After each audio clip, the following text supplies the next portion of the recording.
ഒരു നാടിന്റെ യാത്രാ ദുരിതത്തിന് പരിഹാരം കാണാൻ നാട്ടുകാരുടെ മുൻകൈയിൽ വാങ്ങിയ ബസ് 22 വർഷത്തിന് ശേഷം നിരത്തിനോട് വിട പറയുന്നു. ഇന്ധന സ്പെയർ പാർട്സ് വില വർധനവിനൊപ്പം കൂടുതൽ ബസ്സുകൾ വന്നതോടെ വരുമാനം കുറഞ്ഞു. പ്രതിസന്ധിയേറിയതോടെ കാലിച്ചാനർക്കം ജനകീയ വികസന സമിതിയുടെ ജനകീയ ബസ് ലേലം ചെയ്യാനാണ് തീരുമാനം.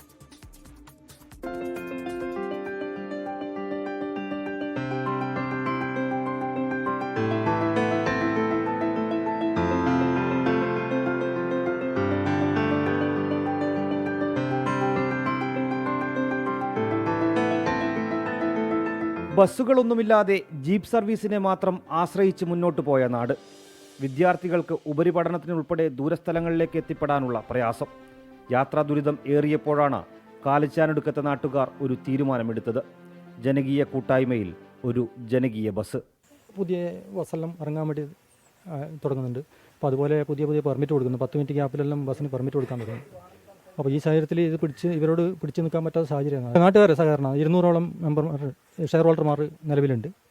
അപ്പോൾ അവർ 1000 മുതൽ 10,000 രൂപ വരെയുള്ള ഷെയർ. അപ്പോൾ കുറച്ച് കാലമായിട്ട് ബസ് കൂടി, നമ്മൾ കളക്ഷനും കാര്യം അതെല്ലാം കൂട്ടിയിട്ട് വൈകാരികമായി വളരെയധികം ബുദ്ധിമുട്ട് എല്ലാവരും പറയുന്നുണ്ട്. ഫോൺ വിളിച്ച് മെസ്സേജ് അയച്ചോളൂ. വിൽക്കാൻ പാടില്ല എന്നാണ് എല്ലാവരും അഭിപ്രായം. പക്ഷേ നമ്മൾ ഇന്നത്തെ സാഹചര്യം വെച്ചിട്ട് മുമ്പോട്ട് പോകാൻ പറ്റാത്ത സാഹചര്യം ഇതാണ്. പണിമുടക്ക് പോലും ബാധകമാകാതെ ജനകീയ ബസ് ഓടി. കോവിഡ് കാലത്തും നഷ്ടം സഹിച്ചും പൊതുഗതാഗത സൗകര്യമെന്ന ഉത്തമ ബോധ്യത്തിൽ ബസ് നിരത്തിലിറങ്ങിയിരുന്നു. ആ ബസ് ഇനിയില്ല എന്ന വാർത്ത യാത്രക്കാരെയും നൊമ്പരപ്പെടുത്തുന്നുണ്ട്. നാട്ടുകാർക്ക് ഭയങ്കര വിഷമമുള്ള ഒരു കാര്യമാണ്. 22 വർഷത്തോളമായി ഓടുന്ന ഒരു ബസ്സല്ല. അപ്പോൾ അത് നിർത്താൻ പോകുന്നതൊക്കെ നമുക്ക് ഭയങ്കര വിഷമമാണ്.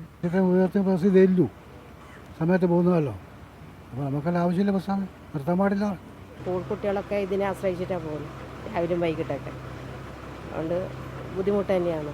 2003 ആദ്യ ജനകീയ ബസ് നിരത്തിലിറങ്ങിയത്. 2011 പുതിയൊരെണ്ണം വാങ്ങി. നിലവിൽ വായ്പാ ബാധ്യതകൾ ഒന്നുമില്ലെങ്കിലും മാറിയ സാഹചര്യത്തിൽ മുന്നോട്ടു പോക്ക് പ്രയാസമാണ്. ഇനിയെല്ലാം ജനങ്ങളുടെ കയ്യിൽ. മികച്ച യാത്രാ സൗകര്യമെന്ന ഒരു നാടിൻ്റെ ആഗ്രഹപൂർത്തീകരണമായിരുന്നു ഈ ജനകീയ ബസ്. അതിനാൽ ജനങ്ങൾക്ക് ഈ ബസ്സുമായി വൈകാരികമായി ഏറെ അടുപ്പവുമുണ്ട്. എന്നാൽ പുതിയ കാലത്തിനൊപ്പം പിടിച്ചു നിൽക്കാനാകാതെ ബസ് നിരത്തൊഴിയുന്നു എന്ന വാർത്ത ജനങ്ങളെ ഏറെ പ്രയാസപ്പെടുത്തുന്നുമുണ്ട്. നീലേശ്വരത്ത് നിന്നും ക്യാമറമാൻ വിജേഷിനൊപ്പം പ്രദീപ് നാരായണൻ, 24.